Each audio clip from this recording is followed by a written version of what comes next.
ভাই কেবলমাত্র কয়লা বালি লোহা করবে বেআইনি, কোথায় করবে? মোদিজির এই অবস্থা। আর দিদিমণি এসএসসি টেট এই রাজত্ব হয়নি, বামফ্রন্ট সরকার হয়েছিল, আবার বামফ্রন্ট সরকার হলে এসএসসি হবে, টেট হবে, আর এই রাজত্বে হবে না। যা হয়েছে নিজেদের ভাই ভাতিজাদের নিয়োগ হয়েছে, এ বাদ দিয়ে হচ্ছে তাদের হচ্ছে কোনো নিয়োগ হয়নি। অনেক রাষ্ট্রায়ত্ত ক্ষেত্র বন্ধ হচ্ছে। গোটা দেশে 24টা 26টার তালিকা প্রকাশ করা হয়েছে লকডাউন। আমাদের দুর্গাপুরে আমাদের মোদি ভাই এলএসটি আছে সেই লিস্টে, আর দিদিমণির লিস্টে ঘোষণা করে দিয়েছেন দুর্গাপুর কেমিক্যাল লিমিটেড তার 100% বিলগ্নীকরণ করবে। নীতিতে কোনো ফারাক নেই। বিধানচন্দ্র রায়ের স্বপ্ন দুর্গাপুর প্রজেক্ট লিমিটেড বন্ধ হয়ে গেছে। আমি বলি অনেক জায়গায় আমাদের দুর্গাপুরে জন্ম, দুর্গাপুরে বেড়ে ওঠা। আমরা যখন ছোটবেলায় ছিলাম আমরা সাইকেল করে বিশ্বকর্মা পুজো দেখতে বেড়াতাম এমএমসি কারখানার গেটে। ওই দেখো ওই কারখানায় আমার বাবা কাজ করে, বন্ধুদের বলতাম। ভারত অপটালমি গ্লাস কারখানার গেটে, হিন্দুস্তান ফার্টিলাইজার কারখানার গেটে, স্টিল প্ল্যান্টের গেটে, ডিপিএল এর গেটে, তখন এসবিএসটিসির নাম ছিল ডিএসটিসি, ডিএসটিসির গেটে আর হচ্ছে ইসিএল কে দেখিয়ে বলতাম যে দেখো একটু মা বাবা যখন বলছে যে একটু ভালো করে পড়ি, আসো সবাই মিলে একটু ভালো করে পড়াশোনা করি যাতে এই সরকারি ক্ষেত্রগুলোতে আমরা কাজ পেতে পারি।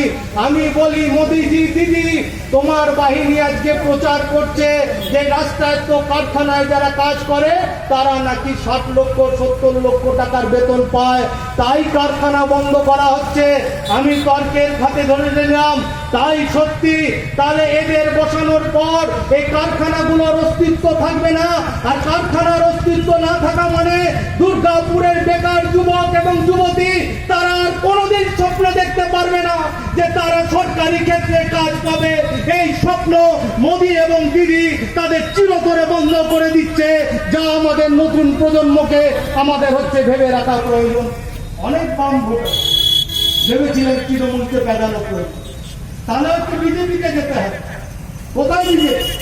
গোটা করোনা পিরিয়ডে বিজেপির এমপি সুরিন্দর সিং আলুওয়ালিয়াকে দেখেছেন না? বিজেপির নেতা যারা মাইকে দাঁড়িয়ে আমার বক্তৃতা শুনছেন, আমরা মাইক শেয়ার করবো আপনার সাথে যে হচ্ছে 22শে মার্চ থেকে আজকের দিন পর্যন্ত আমাদের বিজেপির এমপি সুরিন্দর সিং আলুওয়ালিয়া তাকে একটা জায়গাতেও দেখা যায়নি কোন গরিব মানুষের রেশনের জন্য দাবিতে লড়াই করতে দেখা যায়নি, কোন গরিব মানুষকে খাবার দিতে দেখা যায়নি। আর আমরা যেখানে মিটিং করছি পার্টি এরিয়া কমিটি, এই পার্টি এরিয়া কমিটিতেই কেবলমাত্র 6টা কমিউনিটি কিচেন হয়েছে।